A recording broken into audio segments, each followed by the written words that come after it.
Кыргызча тактык 5 мүнөт эрте, кыргызча тактык айтылган элде. Тактыкты сүйөт биздин бул заман, кечигип келбей чакырган элге, чакырылган жерге. Мына ушул сөздөрдү колдоого алган, тактыкты сүйгөн пунктуалдуу инсан бүгүн бизде студияда конокто. Өзгөчө коногубуз бар, келиңиздер тааныштырып өтөлү.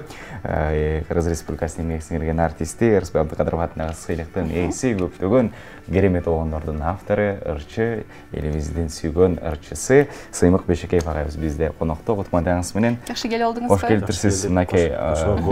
Жогоруда айтып аткандай, кыргызча тактык 5 мүнөт эрте деп чакырылган саатыбыздан дагы бир канча мүнөт эрте келип отурасыз. 5 мүнөт эрте келип отурасыз. Кандай келип алдыңыз? Кудайга шүгүр, жакшы. Биринчиден жалпы журтка эшик чертпей, терезе какпай дегендей ушундай амандаштырганга, учурашканга, шарт берип аткан сиздердин эмгек жамаатка чоң ыраазычылык. Экинчиден биздин жалпы айымдарды, апаларды, эжелерди, карындаштарды, жалпы замандаштарды, сизди дагы эртеңки ушу айымдардын эл аралык майрамы менен куттуктайм. Анан эми бул чынында колдоого аларлык нерсе. Медер Бишкек деген биздин мыкты кыргыздын бактысына жаралган балдар болот да, ушундайчы. Кыргыз үчүн күйүп ышкан. Ошол досумдун бул жакшы сөзү бар. Эмне үчүн кыргыз кечигип жүрүш керек. Биз кыргыз кечикпеген үчүн, эми чынында мындай тарыхтан тарып көрө турган болсок деле, кыргыз кечигүүнү болгон эмес да. Себеби жоокер эле эч качан кечиккен эмес менчиден. Эгер кокус кечиге турган болсо, 5 мүнөт эмес, 1 мүнөт кечиге турган болсо да, жоо талкалап кеткен да. Ошон үчүн ар дайым ат үстүндө айтылган жерге бир 2 саатта жетип, көз ачып жумгуча. Анан ушундай катылгандын катыгын берген, тарых барактарынан жоокерчилик эле эмес, канчалаган мыкты жетишкендикти окуп келебиз. Ошол кыргыз ошонун бардыгына өзүнүн пунктуалдуулугу менен, өзүнүн бир иш билгилиги менен жеткен десек болот. Ошо Медердин ушу 5 мүнөт эрте деген сөзү мага дагы жагат негизи. Анан биз концертте да ошондой болуп, борбордо концерттерде ошондой болуп жүрөбүз. Концерт айтылган убакыттан кыргызча тактык менен 5 мүнөт эрте башталат. Башында кандайдыр бир неме болуп жүрүштү. Кантип ушундай болуп калсын деп. Бирок биз ошол нерсеге Бишкек шаарында көндүрүп калдык десем болот. Демек, концерттерибиз дагы ошол сааттан 5 мүнөт эрте башталып аттыбы, же кечигип башталып атты. Ошол убакыт. Эми айтылгандан кийин сөз түрдө баягы адам сөз оостон чыккандан кийин баягы сөздүн кулу болот эмеспи? Анан сыңардай ушул айтылган нерсени аткарыш, бул башталып аткан нерсе, булар айтып коюп өздөрү деле кечигип атат деп ошол 5 мүнөт эрте. Билишибизче, ушул кыргызча тактык 5 мүнөт эрте деп атасыз. Концерттерге дагы баягы анонсторго, рекламаларга коюп жүрөсүз да. Анан жашооңузда дагы ушул сөздү ураан кылып тутуп жүрөт болушуңуз керек. Анткени бүгүн бизге дагы дал ушундай убакытта келип отурасыз. Мен көпчүлүк учурда чында кечиккенди жаман көрөмүз негизи. Анан кандай нерсе болсо дагы баягы бир жактан келсем дагы, чарчап турсам дагы, мисалы үчүн айтылган жерге сөз түрдө эрте барганга аракет кылам да. Себептен бул адам бирөөнү өзүн кандай сыйласа, мисалы үчүн ал убактысында ошондой сыйлаган үйрөнүш керек да. Баягы немисче тактык өз убагында келет. Кыргызча тактык 5 мүнөт эрте. Демек биз немистерден да мыкты экенбиз деп бул жагынан өзүбүздүн кийинки муунга дагы тарбия алсак болот да. Анан мисалы убакытты кантип туура пайдаланасыз? Ошондой эле тактыкты сүйгөн инсандын күнүмдүк күн тартиби дагы бизде мындай кызыктырып турат да. Күн тартибиңиз мисалы графикке дагы токтоло кетсек да, эртең мененки күнүңүз кандай башталат? Эми график десек эле баягы бир рамкага түшүп алганда элестетпеш керек. Биздики таптакыр башкача болуп калат. Себеп дегенде баягы биздин иш өзү негизи кечинде башталат эмеспи? Биздин концерттер, баягы ар кандай иш-чаралар дегендей. Анан эми туура бардыгына жетишкенге аракет кылабыз. Биздин баягы 5 мүнөт эртебиз. Бир жерде чакыруулар 4-5 болуп калса, кечкисин баягы неметилбей калышы да мүмкүн да, орундалбай калышы да мүмкүн. Ошон үчүн бардыгын эртерээк өз убагында пландап, ушул убакта келип, ушул убакта мен өзүмдүн миссиямды аткарып кетем дегендей кылабыз. Эми эртең менен турганда ар кандай башталат. Кээде бассейнден башталып калат, кээде ушундай жолугушуулардан башталып калат. Кээде дагы бир бүгүн өзүмө эс алуу жарыялайын деп уктап алган учурлар болот. Сөзсүз түрдө. Бирок жана жогоруда айтылгандай, сөзсүз түрдө айтылган жерге, болжошкон жерге кечикпей барганга бул ар дайым аракет кылам. Себеп дегенде мен мени сыйлап аткан адамдарга мен ошондой сый менен мамиле кылгым келет. Жаша. Кадырман телекөрүүчүлөр, биз түз эфирдебиз.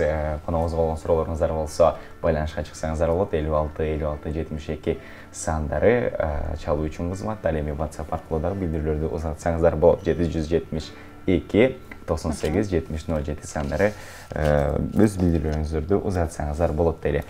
Ага эми келиңиз, Асым Беке. Убакыттан чыгармачылыкка бир аз башпагалы. Өзүңүздүн обондоруңуз баягы журтчулук баары жакшы билет, өзүнүн сонун боектору менен коштолгон сонун стилиңиз бар десек болот. Келиңиз алгач бир обонуңуз менен бөлүшүп, андан соң чыгармачылыктарда кандай жаңылыктар бар бөлүшөтөлү. Жакшы болот, анда эмесе эртеңки энелердин байрамы менен куттуктап, жалпы энелердин урматына энекем деген ырымдап берейин.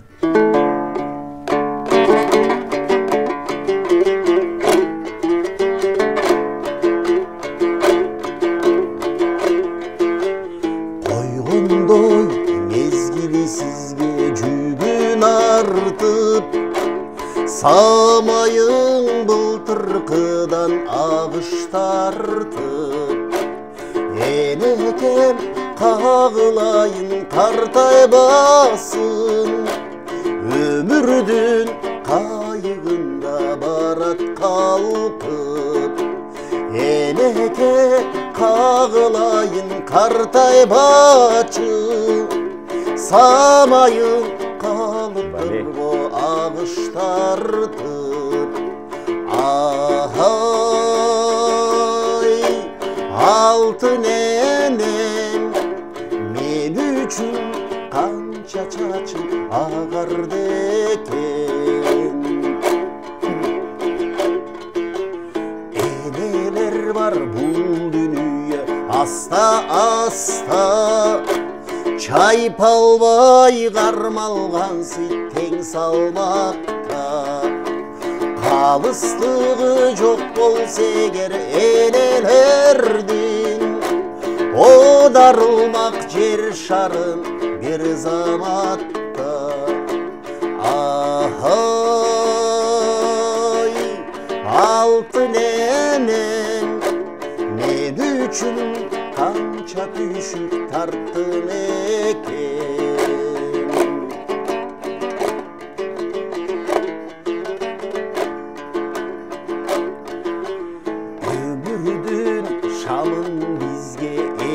Жаққан қабағым қашым бебе бартап баққан, ененің асылдығын сыйлайлычы, мені да сені дағы ене тапқан, ененің ұйықтығын бартайлычы, қадимки Erman astı ele tapkan.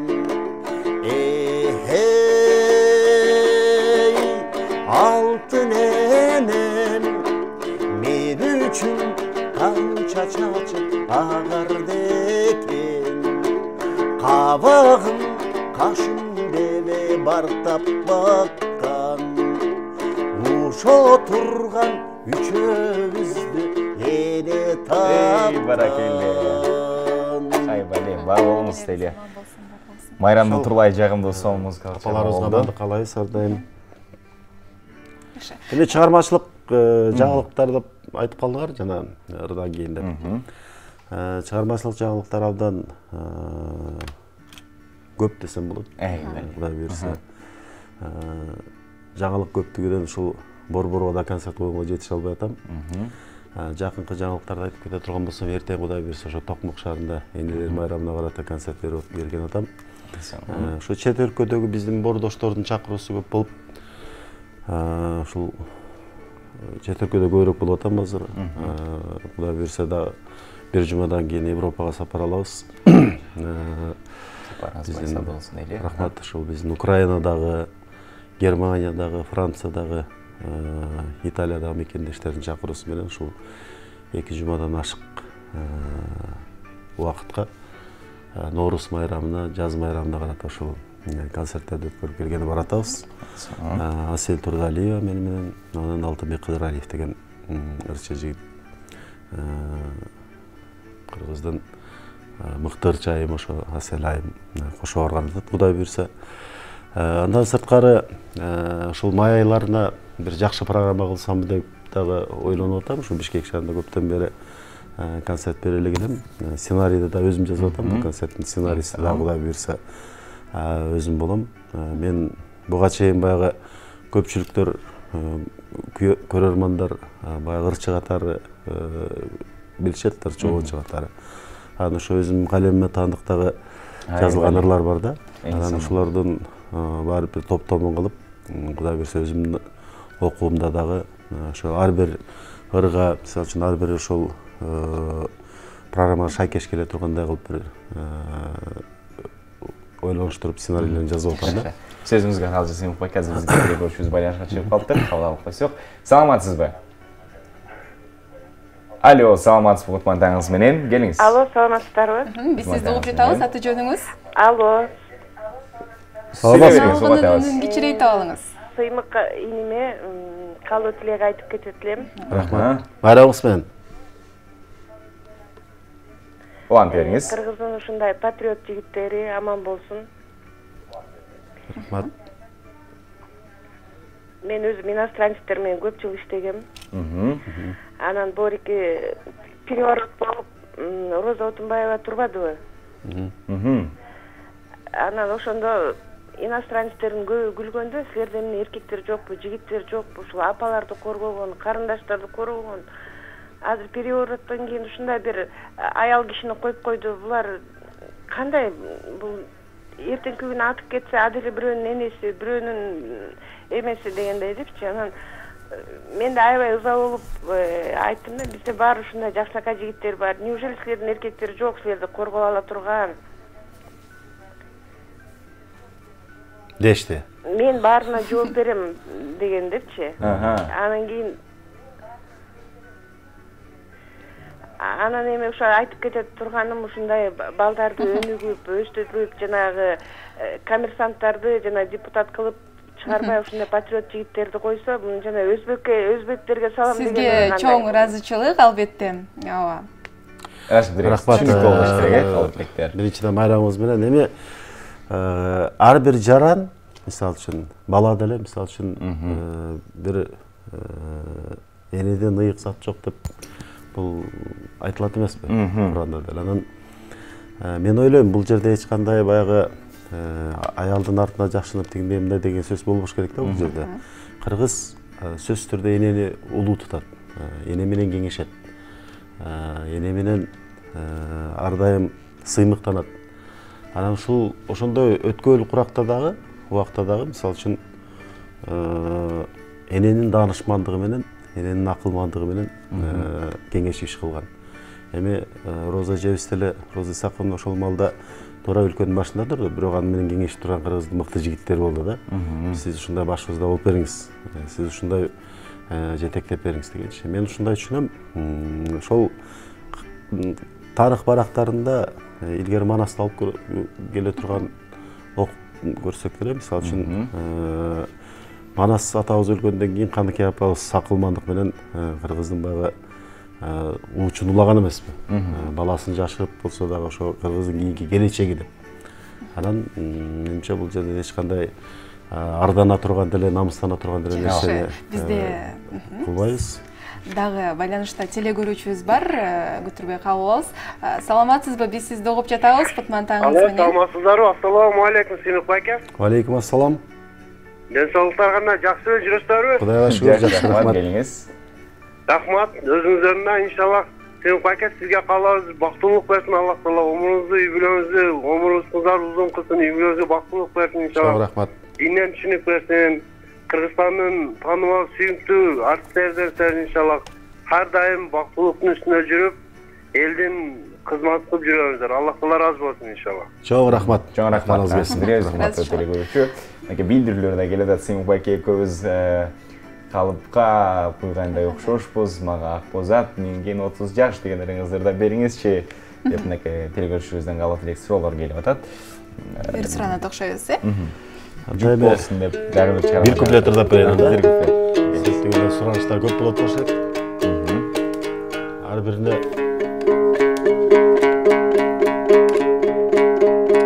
Комуздагы өзгөчө баягы кадимки токтогул атабыздын өзү чаап чертип жүргөн комуз. Бул сыймыктануу менен көтөрүп жүрсөңүз керек. Тарыхый аспап.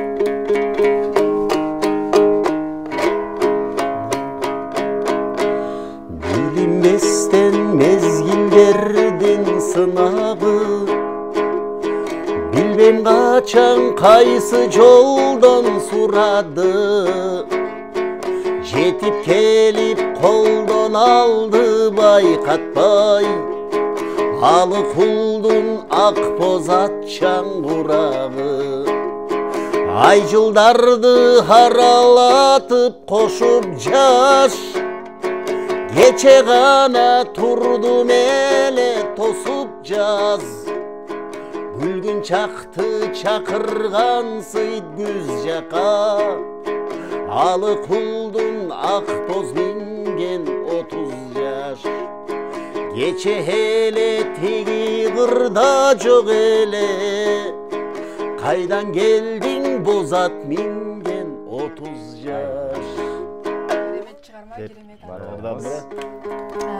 Арыбаңыз Сыймык байке, биз кыргыз элинен, сиз кыргыз элинен сыймыгысыз, дайым бар болуңуз деген экен. Негизи эле сиз койгон концерттин өзгөчөлүгү 5 мүнөт эрте башталат тактык менен. Анан дагы бир автоунаа ойнотуп келесиздер да, анан кийин канчанчы автоунаа өзүнүн ээсин тапты. Мындан тышкары ар бир региондордун дагы элдери бөлүнсө керек, тактыкты сүйгөн дагы региондор болсо керек. Мына ушул коюлган концерттеги кызыктуу учурлардан дагы эстеп кетсеңиз. Эми канчанчы экени так эсимде жок. Бирок менин эсебим боюнча 70ден ашуун автоунаа койдук баш аягы.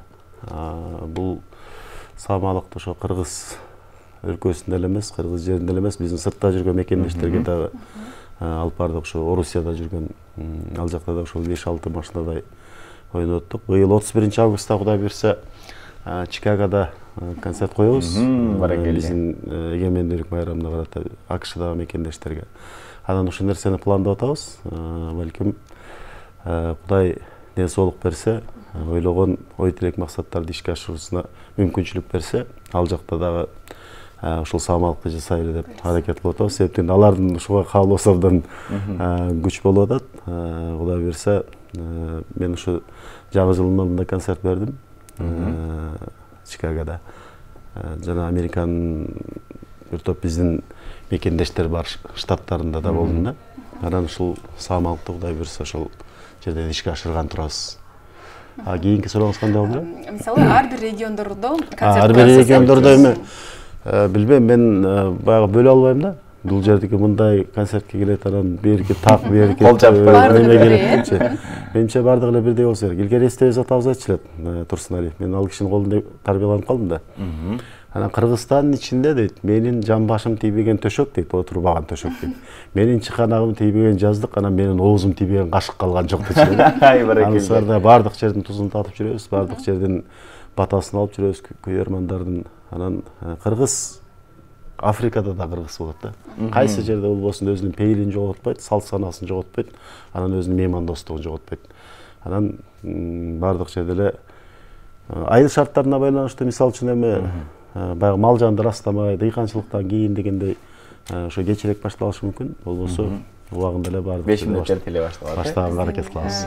Көрүүчүлөрүбүздүн баардыгы тең сизден ыр суранып жатышат. Сыймык байке, сапырылган сары жалбырак деген ырыңызды ырдап бериңизчи деген экен. Мындан да бир куплет ырдайт окшойбуз, Суранычты ортодо окшойбуз. Мына учурда бир топ акындар менен акындардын сөздөрүнө оон жаратып жүрөсүз. ушул акындардын сөздөрүнө келсек, жаш акындар менен да көп иштеше баштадыңыз да акыркы учурда. Акындарды өзүңүз тандап аласызбы же ырларды купулуңузга толгондо илхам келип боун жаратып каласызбы, кандай болот?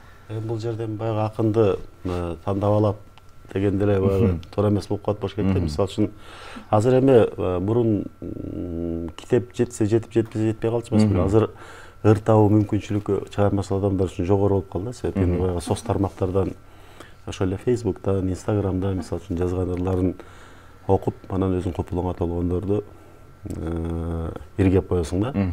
Анан андан сырткары дагы мисалы үчүн мен өзүм деле ыр жазам, бирок кээде баягы мүмкүнчүлүгүң жетпей калат да. Мисалы үчүн айта турган оюңду ошол ыр менен билдире албай каласың. Мисалы үчүн мен 3 куплетте жеткире турган ойду мыкты баягы профессионал акындар 1 куплетке салып айтып коюшу мүмкүн да. Анан ошол маалда сөзсүз түрдө баягы акындардан жардам сурайм. Мен өзүм оюмду түшүндүрөм. Мында сөздөр болсун, мындай муундар болсун деп. Ошо мен иштешип жүргөн акындар бар. Мен дээрлик бардыгын эле сыйлап урматтайм. Акындардын Кудай буйрса, Кудай өмүр жаш берсе, ошо бардыгы менен иштешкенге аракет кылабыз го. Эми келиңиз чыгарма. Күзгүн өшөр Бактыгүл Сейитбекованын сөзүнө жазылган ыр.